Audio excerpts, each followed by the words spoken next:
दुनिया की सबसे बड़ी पार्टी इस लड़के को वॉच कर रही है, पल पल का खबर भेज रही है कि गिरिडीह लोकसभा, धनबाद लोकसभा में खबरदार, यह एक पारसनाथ का मतवाला टाइगर आया है जो किसी से झुकने वाला नहीं है। वो जब बोलता है सबकी खोल के रख देता है।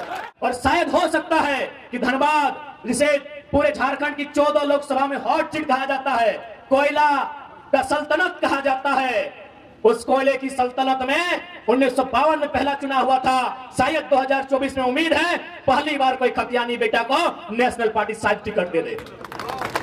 ये उसकी योग्यता नहीं होगी, ये एक लड़के की धाकड़ आवाज का परिणाम। देखिए, एक लड़का, एक आवाज, एक दहाड़, आप दिल्ली आज डगमग है। आज माननीय अमर कुमार बावरी भारतीय जनता पार्टी से विपक्ष का नेता है, इसमें उनकी काबिलियत नहीं है महोदय, क्योंकि वो जेबीएम से विधायक थे, दल बदलू है, लेकिन फिर भी भारतीय जनता पार्टी में सम्मान मिला क्योंकि आंदोलन हो रहा था बोकारो में, और आंदोलन टाइगर जराम महतो। गिरिडीह लोकसभा के गिरिडीह में खड़ा होकर ये वचन देते हैं, अगर हम लोग एमपी जीतते हैं तो एक ट्रस्ट बनेगा और जो एमपी का सैलरी होगा 2,91,000, 25% रखेंगे भाई हम लोग, कोई पॉइंट पुरता, बाकी उस ट्रस्ट के माध्यम से गिरिडीह लोकसभा को जाएगा। लोकसभा के स्पीकर के सामने, माननीय प्रधानमंत्री जो उस समय होंगे उनके सामने हम सीधा सवाल करेंगे कि यदि कोयला के 4 यूनिट झारखंड में है तो हेडक्वार्टर कलकत्ता में क्या कर रहा है? चलिए झारखंड लेके आइए। और बदले में आपने क्या दिया? एफआईआर दिया है, नक्सली बनाने की धमकी देते हैं। तो कसम से याद रखिएगा, मरना तो सबको है, पागल मत कीजिएगा, तो जिस दिन पगला गए ना, पगला गए ना, एक एक पाई पाई का हिसाब लेंगे। पीर तो छोड़िए, एक गांव में घुसने नहीं देंगे। सोनू जी केस करते हैं, केस क्या करते हैं जी? पुलिस आपका, प्रशासन आपका, गोली मरवा दीजिए, केस क्या करते हैं? आप तो राजा है ना, सरकार आपकी है, केस क्या करते हैं? गोली मरवा दीजिए। बायस नेचर के आदमी कहीं के, मन पापा सब कहीं के विधायक, सुन, कनवा में कड़वा ना है, फेंड्रिक तेल लगाए के सुन। और ऐसे भी सबसे ज्यादा भाषण हम तो ही सुनने हैं, नुकाए नुकाए सुनने हैं, बिना फॉलो करके, बिना सब्सक्राइब करके सुनने हैं। ये वो टाइगर आए ले, अभी देखना, अब तो रिजवान नबी की काला नहीं, हरे राम हरे हरे, तो हर घर से अभी टाइगर अब थे।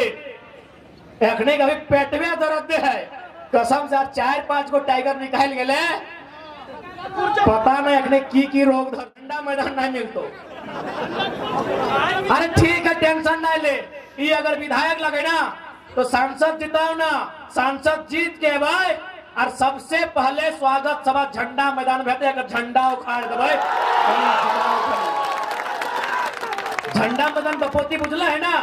एमपी चुनाव जीते, अगर जीत के लियो तो प्रॉमिस हो, अगर जीत लियो तो प्रॉमिस हो, झंडा मैदानी नहीं दे ना। एमपी बनल बाद कभी विधायक लगे निचुरो जीत जाए दे, झंडा मैदान में 7 दिन तक हमने झंडा लहराता है।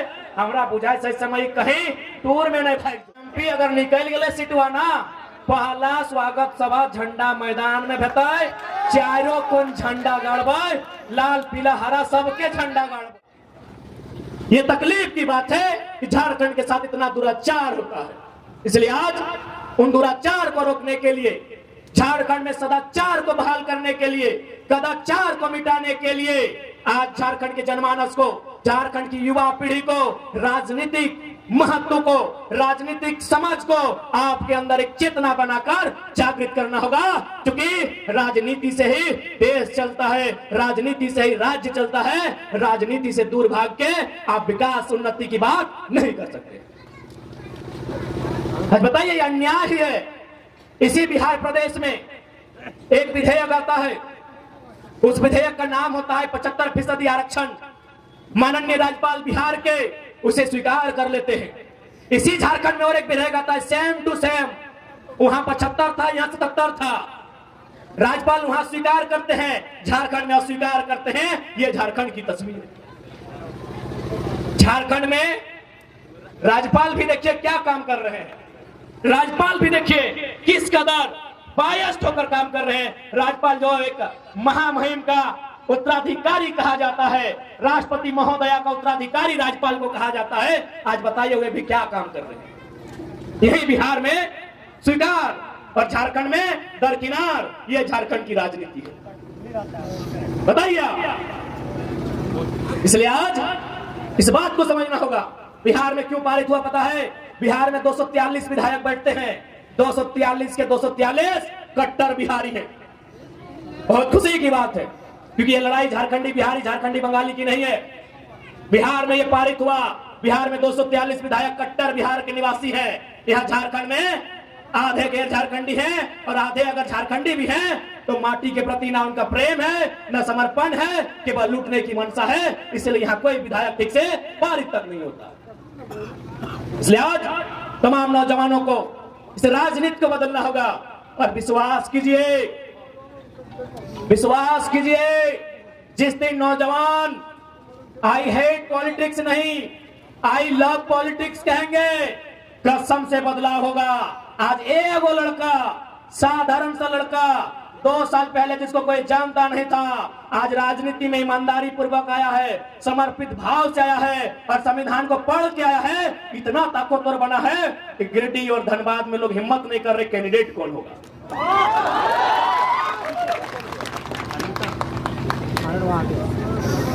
आज हिम्मत नहीं कर पा रहे गिरिडीह और धनबाद के कैंडिडेट कौन होगा। एक लड़का, एक 29 साल का लड़का आज दुनिया की, इस विश्व की सबसे बड़ी पार्टी को सोचने पे मजबूर किया है। सोचिए, एक की जगह जिस दिन 1000 नौजवान ऐसे आएंगे, क्या बदलाव राज्य में हो सकता है। सोच के देखिए, एक लड़का, एक आवाज, एक दहाड़। आप दिल्ली आज डगमग है। आज माननीय अमर कुमार बावरी भारतीय जनता पार्टी से विपक्ष का नेता है, इसमें उनकी काबिलियत नहीं है महोदय, क्योंकि वो जेबीएम से विधायक थे, दल बदलू है, लेकिन फिर भी भारतीय जनता पार्टी में सम्मान मिला क्योंकि आंदोलन हो रहा था बोकारो में और आंदोलन टाइगर जयराम महतो कर रहा था।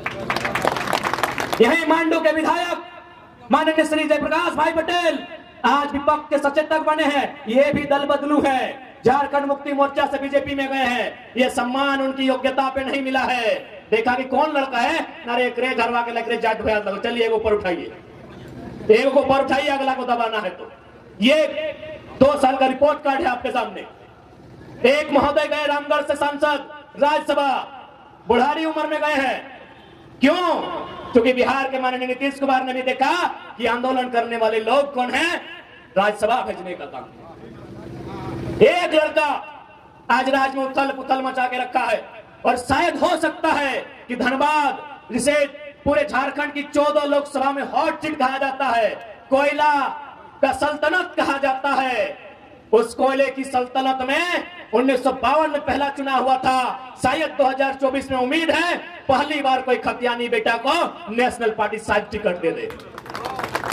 ये उसकी योग्यता नहीं होगी, ये एक लड़के की धाकड़ आवाज का परिणाम है, एक लड़के की आवाज का परिणाम है। एक लड़के की आवाज से आज झारखंड की राजनीति की तस्वीर बदली है। सोच के देखिए, वो संख्या जिस दिन 100 होगी, वो संख्या जिस दिन 1000 होगी, वो जिस दिन संख्या लाख होगी, और खासकर जिस दिन संख्या लाख होगी, अच्छे अच्छों की खाक हो जाएगी। इस बात को याद रखिए।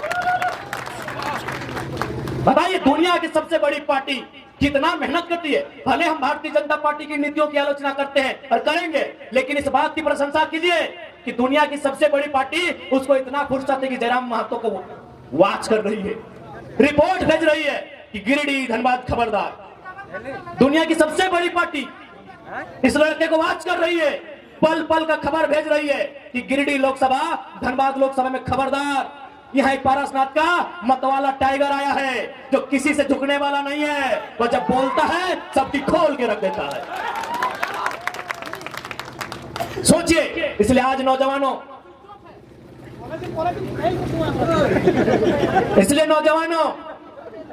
मैं आपसे आग्रह करूंगा, राजनीति को समझिए। इसलिए आप लोग राजनीति को समझिए। राजनीति को नहीं समझेंगे तो हमारा हाल क्या होगा। बहाली आप देखे ना, जनरल कोटा में 61 बहाली था, 61 बहाली था ना, जनरल कोटा में शिक्षकों की थे ना। जेई, सॉरी माफ कीजिएगा, जेई में 61 बहाली था। आपको जानकारी होना चाहिए 39 यूपी बिहार राजस्थान के लोग ले गए, आपके हिस्से में 22 आया। और कसम से बोलते हैं उस 22 में भी बहुत सारा बिहार का लोग झारखंडी बना है। अरे ये तो मालूम हुआ कि अभी उसका मूल पता क्या है? बताइए आपके हिस्से में क्या आ रहा है, आप ही बताइए। पढ़ने लिखने वाले नौजवान, गिरिडीह, हजारीबाग, धनबाद ये पढ़ा लिखा क्षेत्र है, पढ़ाई लिखाई में कोई कमी नहीं है, लेकिन देखिए आपके हिस्से को कहां बेचा जा रहा है। हम वोट बेचते हैं, वो हमारी नौकरियों को बेचते हैं। 27 लाख में पेपर लीक हुआ, मालूम होगा आपको। सीजीएल की परीक्षा आप भी दिए थे, नौजवान यहां बैठे हैं। यहां वो लगता है दर्जनों नौजवान हैं जो सीजीएल की परीक्षा में बैठे हैं। बताइए कितना अन्याय इस राज्य के साथ होता है। आप सोच के देखिए क्या अन्याय इस राज्य के साथ होता है। आइए सीधा बैठिए। और हमारे बहुत सारे अतिथिगण आए हैं, रामगढ़ से, बगोदर से, मनोज दा भी आए हैं, रवि जी भी आए हैं। आप लोग मंचासीन होंगे तो सोच के देखिए क्या व्यथा है झारखंड। क्योंकि मेरी आवाज इस ग्राउंड के अलावे चारों ओर जा रही है, वहां शायद अन्य राज्यों के लोग रहते हैं, खासकर बिहार बंगाल के लोग जरूर रहते हैं, उत्तर प्रदेश उड़ीसा के लोग भी रहते हैं। मैं स्पष्ट कहना चाहूंगा, बिहार को हम बड़ा भाई मानते हैं, बंगाल भी हमारा बड़ा भाई है, उड़ीसा भी हमारा बड़ा भाई है। 1912 में बिहार अलग हुआ, 1936 में उड़ीसा अलग हुआ, 2000 में झारखंड अलग हुआ। भैया जब 1912 में बिहार अलग हुआ, बंगाल वालों ने आज तक बिहार में एक भी डाका नहीं डाला है। क्या आपके पास एक भी इतिहास है कि जब बंगाल प्रेसिडेंसी से सन 1912 में बिहार अलग हुआ, उसके बाद बंगाल के किसी मूल निवासी ने बिहार में कोई दखल अंदाजी किया हो? क्या आपके पास डाटा है? एक भी डाटा है? नहीं है, क्योंकि बंगाल ने बिहार को भाई मान के अपना हिस्सा अलग कर दिया। ठीक फिर बिहार से 1936 में उड़ीसा अलग हुआ, क्या बिहार के लोगों ने उड़ीसा में दखल अंदाजी किया है? नहीं किया है। लेकिन जैसे ही झारखंड अलग हुआ, सब लोग यहाँ टांग गड़ा के बैठे हैं। ये दुर्भाग्य का बात है। उस शहादत का हिसाब कौन लेगा? क्या उत्तर है झारखंड मुक्ति मोर्चा जो आज वर्तमान में सरकार है, और ये उछल कूद करने वाले विधायक, इनके पास क्या उत्तर है? लोकतंत्र के मूल्यों की अवहेलना करने वाले माननीय श्री सुदीप सोनू जी एक बात स्पष्ट कहेंगे, आप बहुत ही पूर्वाग्रह से ग्रसित व्यक्ति हैं। पहला बात, बायस नेचर के लोग तो राजनीति में होने नहीं चाहिए, राजनीति में संतों को आना चाहिए। तो सामने बैठकर अगर आप गाली दें, वो स्वीकार करना जाने, ऐसे लोगों को राजनीति करनी चाहिए। आज आपने पीर टाण, सुनिए सोनू जी, जब गिरिडीह सदर ने आपको धुतकार दिया था, सुनिए झारखंड मुक्ति मोर्चा के नूनू सोनू जी, जब गिरिडीह सदर ने 2 बार हारे थे ना, गिरिडीह सदर में 2 बार पानी पानी हुए थे। यही निर्भय सदाबदी जो आपके साड़ू हैं, जिनके साथ आपका व्यापार चल रहा है, 2 बार उठा के पटका था, पानी पानी हो गए थे सोनू जी। तब पता है किसने आपको वोट देके जिताया था? पीर टाण की धरती ने, याद रखिएगा। अरे आपको गिरिडीह ने पूछा भी नहीं था, सुनिए सोनू जी, गिरिडीह ने आपको पूछा नहीं, आपको छूछा बनाया था गिरिडीह ने। आपको पीर टाण ने प्यार दिया, दुलार दिया, और बदले में आपने क्या दिया? एफआईआर दिया है। नक्सली बनाने की धमकी देते हैं, तो कसम से याद रखिएगा, मरना तो सबको है, पागल मत कीजिएगा। जिस दिन पगला गए ना, पगला गए ना, एक एक पाए पाए का हिसाब लेंगे। पीर टाण तो छोड़िए, एक गांव में घुसने नहीं देंगे सोनू जी, एक गांव नहीं घुसने देंगे। बहुत बड़ा सरकार का नूनू बन के बैठे हैं, एक गांव नहीं घुसने देंगे पीर टाण का। मजाक समझ लिया क्या? केस करेंगे, चुन चुन के केस करेंगे, अरे घंटा कर लेंगे केस से।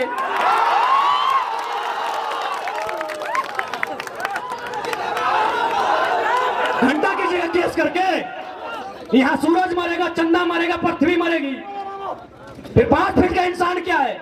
आपरी अगर केस की धमकी हुई ना सोनू जी, माननीय श्री विधायक जी, कसम से केस हमारा थाना में होगा, लेकिन बाकी सुन लीजिए, आपके सर का केस नहीं रहेगा।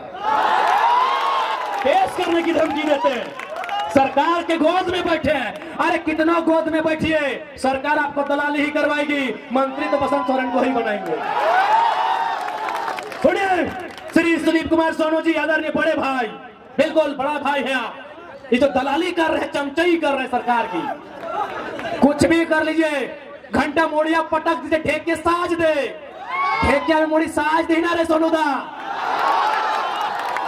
विधायके बन के रहे विधायके, आधे मंत्री बन लोग के बताओ, बसंत सोरेन, काल सिंधा सोरेन, परसू कल्पना सोरेन, और बाद ओकर बेटियन बनतो, लेकिन तोरा ना पूछ तो ले कह दिए।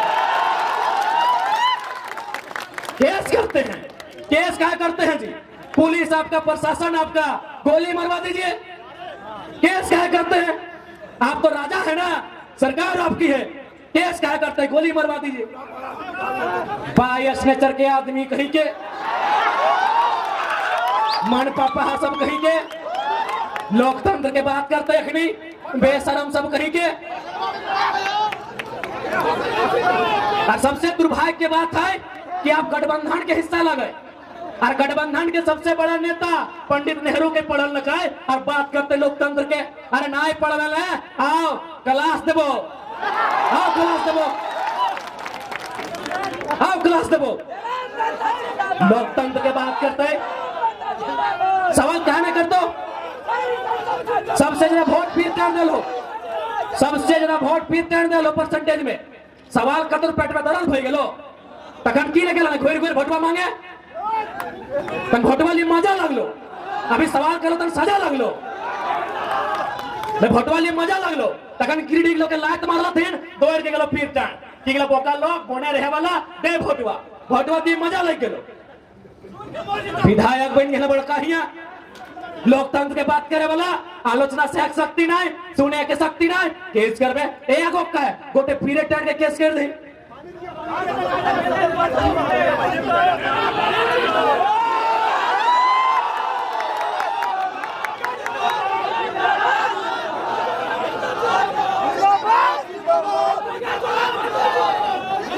इसलिए सीधा संदेश देंगे विधायक जी,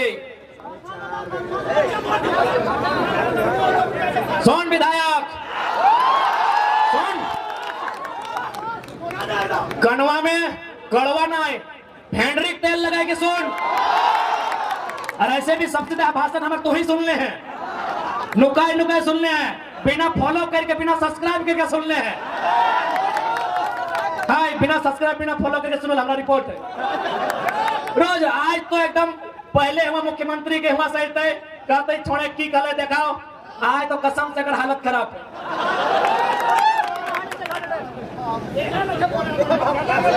आज सुन ले, अब पहला बात धोनी का स्पष्ट कहो, अब यदि कोई जात और धर्म के नाम पे वोट मांग तो एकदम सीधा चेत हो। यहाँ जितना भी जन बैठल है, सब कोई कोनो न कोनो धर्म के माना है, कोई सनातन के माना है, तो कोई इस्लाम के माना है, कोई सरना के माना है, कोई सिख के माना है, कोई ईसाइयत के माना है। आज हर एक धर्म में दान दिए के बात कहल गया है। यदि इस्लाम के बात करबे तो जकात के व्यवस्था है। जकात के मतलब अपन संपत्ति के अपन कमाई के 2.5% गरीब में, पड़ोसी में, गरीब गुरबा में दान देना। सिख धर्म के बात करबे तो में 5% गुरुद्वारा के दान देना, ताकि वहां फ्री में लंगर मिलता है। डॉक्टर अंबेडकर के विचार के मानने वाला के बात करवाए तो डॉक्टर अंबेडकर भी बोला 10% अपन कमाई के दान देना, ताकि शोषित वंचित के अंबेडकर बने के मौका मिलता है। और अगर सनातन के बात करवाए तो सनातन के एगो संत है, उनका नाम था स्वामी विवेकानंद। उन्होंने एक लाइन कहा था कि यदि आप भगवान को 56 प्रकार का भोग चढ़ा रहे हैं और पड़ोस का बच्चा यदि भूख से रो रहा है तो आप पुण्य के नहीं पाप के भागी हैं, ये सवाल कीजिएगा। आज बहुत सारे लोग राम जी की आस्था के नाम पे वोट मांगने आएंगे, सवाल कीजिएगा कि राम जी पापियों को नहीं माफ करते हैं। एक स्वास्थ्य मंत्री सदन में राम जी का नाम लेकर अपनी बात को रख रहे थे। राम जी का नाम लेना चाहिए, बहुत अच्छी बात है, लेकिन एक बात बताइए, उसी स्वास्थ्य मंत्री ने अपने टाइम में जब मंत्री थे 100 करोड़ का घोटाला किया था। और अगर 100 करोड़ का घोटाला किया था, दैट मीन्स अगर 100 लोग का आदमी अगर इलाज के अभाव में मारा होगा तो दोषी वो स्वास्थ्य मंत्री होगा। क्या राम जैसे पापियों को माफ कर देंगे? आप ही बताइए। इसलिए धर्म की अगर कोई बात करता है उसका संत होना चाहिए, उसका पीर फकीर होना चाहिए। कि राजनेता अगर धर्म की बात करते हैं तो सवाल होना चाहिए धर्म का मतलब क्या होता है। आज गिरिडीह भूख से रो रहा है और आप 1000 करोड़ संपत्ति के मालिक हैं। अब धर्म की बात कीजिएगा, शोभा नहीं देगा।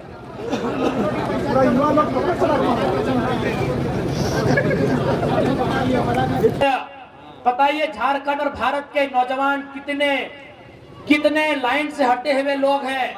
वे खुशी मना रहे हैं कि 74 करोड़ में आपको नचवा दिया मेरा भारत। लेकिन है नौजवानों, तुम्हें यह भी जानना होगा कि इसी भारत में 2000 में लगभग 81 लाख लोगों की जान गई है अस्पताल में। उसमें 36 लाख लोगों की जान इसलिए गई है कि इलाज का खर्चा नहीं था, और आप खुशी मना रहे कि 74 करोड़ में कोई नाच के चली गई। ये दुर्भाग्य है मेरे देश का, दुर्भाग्य। आंकड़े आपके मोबाइल में है, थाना वाले भैया आप लोग भी देख लीजिए। हम लोग फैक्ट की बात करते हैं। 2020 में 81 लाख लोगों का जान गया था इलाज नहीं होने के कारण, जिसमें 36 लाख मतलब प्रॉपर था। किसको अगर पैसा मिलता, इलाज होता, दवाई मिलता, उसका जान नहीं जाता। हे नौजवान, तुम इस बात की खुशी मना रहे हो कि रिहाना नाच के चली गई। तुम्हें जानना है उसने 74 करोड़ रुपया वसूला है। आज तुम बहुत गलत रास्ते में जा रहे हो नौजवानों। ये धर्म के नाम पर, ये जात के नाम पर, ये हिंदू मुसलमान इंडिया पाकिस्तान के नाम पर तुम्हें गलत रास्ते पर लेके जाया जा रहा है। जिस देश में 36 लाख, 36 नहीं नौजवानों, 36,000 नहीं, 36 लाख लोग इसलिए मर गए कि उनके पास इलाज का अभाव था। और उसी देश में 74 करोड़ कोई देश का अमीर आदमी डांस करने में लुटा देता है। ये भारत की तस्वीर नहीं होनी चाहिए, ये भारत की तस्वीर नहीं होनी चाहिए। इसलिए हे नौजवानों, इन दलाल नेताओं का साथ छोड़ो। हे नौजवानों, इन चाटुकार नेताओं का दामन त्यागो और तुम अपनी भीड़ में से एक नौजवान को फौलाद बनाकर सदन भेजो जो मुद्दों पर चर्चा कर सके। आप भगत सिंह को मानते हैं? कितने लोग हैं जो भगत सिंह को मानते हैं? हाथ खड़ा करें। सभी मानते हैं। ए पुलिस वाले दादा, आप भी मानते हैं? हाथ यहाँ तो खड़ा कीजिए ना। सभी लोग भगत सिंह को मानते हैं। पूरा भारत का युवा भगत सिंह को मानता है। मैं उनका एक बात कहना चाहूंगा, जिन्होंने अपनी जेल डायरी में फांसी से ठीक पहले लिखा था, जेल डायरी, भगत सिंह की जेल डायरी आज भी हम पढ़ते हैं। उस जेल डायरी में उन्होंने लिखा है कि कोई व्यक्ति इतना अमीर नहीं होना चाहिए कि दूसरे व्यक्ति को खरीद ले, और कोई व्यक्ति इतना गरीब भी नहीं होना चाहिए कि उसे अपने आप को बेचना पड़े। 74 करोड़ में अगर कोई नचवा रहा है, ये भगत सिंह का भारत नहीं है। नहीं करना है, नहीं है भगत सिंह का भारत। यदि ये भगत सिंह का भारत नहीं है तो भगत सिंह का भारत कैसा हो, ये चर्चा का विषय है। ये चर्चा करनी होगी। जहां हम चौक चौराहा में पान की दुकान में बैठते हैं, जब हम अपने कैरियर के, अपने पढ़ाई लिखाई के, अपने प्रेम की चर्चा करते हैं, हमें भगत सिंह के भी सपनों की चर्चा करनी चाहिए। ये नौजवानों का कर्तव्य बनता है। ये नौजवानों को मेरा संदेश है। हमें चर्चा करनी होगी, हमें समझना होगा कि भगत सिंह का भारत कैसा हो, गांधी का भारत कैसा हो, अंबेडकर का भारत कैसा हो, आजाद अशफाक उल्लाह खान और कलाम का भारत कैसा हो, ये हमें समझना होगा। मैंने कलाम का जिक्र किया, एक पंक्ति उन पर भी कहूंगा। इस देश के राष्ट्रपति हुआ करते थे डॉक्टर एपीजे अब्दुल कलाम। जब उनका देहांत हुआ, जब उन्होंने अपने शरीर को त्यागा, एक टीम उनके घर गई, यह जानने के लिए गई कि राष्ट्रपति ने अपना पूरा जीवन सादगी से बिताया है, मरने के बाद ये क्या क्या छोड़ के गए, कितना धन दौलत छोड़ के गए, कितना रुपया पैसा छोड़ के गए। एक team doctor APJ Abdul Kalam के घर गई, उनके घर की तलाशी ली गई। आपको बताना चाहेंगे, एक दो वो कमरा मिला 10 बाय 10, जिसको हम लोग वो चाली है वो भीतर बोलते हैं। एपीजे अब्दुल कलाम साहब की जब तलाशी ली गई, 2 कमरा मिला 10 बाय 10 का। उस कमरे में 2500 किताबें थी। उस कमरे में 2500 किताबें थी। 12 या 16 डॉक्टरेट की डिग्रियां थी जो उनको उपाधि में मिला था। डिग्रियां उपाधि में मिलती है, यानी 12 या 16 डॉक्टरेट की उपाधि थी जो डॉक्टर साहब को उपाधि में मिला था। शायद 3 या 4 फटे मोजे थे, शायद 4, क्योंकि जोड़ा में होता है। 4 फटे हुए मोजे थे, कुछ कमीज थी और कुछ पतलून थी। उसके अलावा 1 रुपए का ढेला तक नहीं मिला था। ऐसे राष्ट्रपति थे एपीजे अब्दुल कलाम।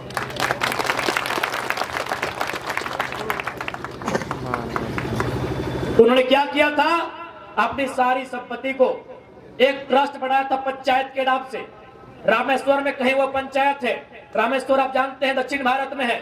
उस पंचायत को अपने जीवन की सारी जमा पूंजी, अपने जीवन की सारी कमाई उस पंचायत के ट्रस्ट को दिया था।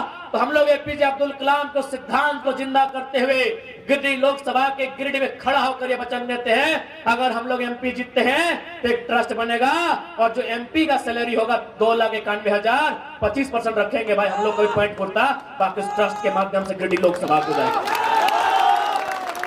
एपीजे अब्दुल कलाम के आदर्श को फिर से जिंदा किया जाएगा, गिरिडीह में उसका ट्रेलर दिखाया जाएगा। यदि हम लोग गिरिडीह फतह करते हैं तो ये सोनू जी की तरह, चंद्र प्रकाश चौधरी जी की तरह कंपनियों फैक्ट्रियों में हिस्सा नहीं होगा, बल्कि जो हमारा खुद का सैलरी होगा 2,91,000, उसमें भी 75% ट्रस्ट के माध्यम से गिरिडीह लोकसभा के जनता को जिनको जरूरत होगी हम लोग दान करने का काम करेंगे। वचन देते हैं कि हम लोग वचन देके जाते हैं।